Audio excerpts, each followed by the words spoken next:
This man is rescuing the girl on the ground. He bends down and puts his mouth close to the girl's face. A passing woman is terrified and collapses to the ground. She's horrified, thinking he's committing sexual assault. Then, she calls the police. That night, the man is taken to the police station. They start beating him up right away, saying he's a beast who hurt the girl. But the man has intellectual disabilities and can't defend himself. He just keeps shouting that he wants to go home. Soon after, he's sentenced to death by the court and sent to prison. He arrives at cell number 7. His cellmates see the verdict and become extremely angry. The cell boss jumps up from the ground and beats the man directly. Just like that, the man begins living a life worse than death. Only during outdoor exercise time can he catch his breath slightly. He crouches in the corner, silently drawing something on the ground with a twig. Suddenly he notices a group of people nearby, staring menacingly at the boss of their cell number 7. The man immediately panics, so he stands up and rushes forward before the tough guy charges at the boss, pushing the boss away with one motion, but he himself gets severely injured. Back in the cell, the boss is somewhat puzzled. This slow-witted fool doesn't look like a beast who would harm children at all.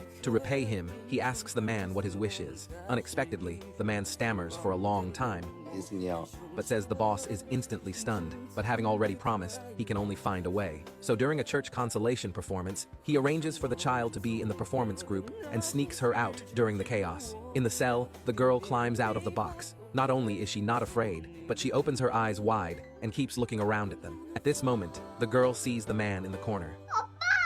The man turns his head and immediately opens his eyes wide. He cries and crawls over, hugging his daughter tightly in his arms. The daughter questions him in Daddy's arms why he suddenly disappeared. But Daddy himself can't explain clearly, just keeps apologizing. The two cry harder and harder. One of the older guys can't stand it anymore. He's afraid of being discovered and getting additional sentences, so he simply goes to call the guards to confess. The little girl begs him not to. Other prisoners are also trying to stop him, but he still brings the guards over. The little girl runs to the cell door and crouches down. The older guy is about to speak. The girl grabs his hand and looks at him with eyes full of tears. Suddenly his heart softens, but he's still afraid. So,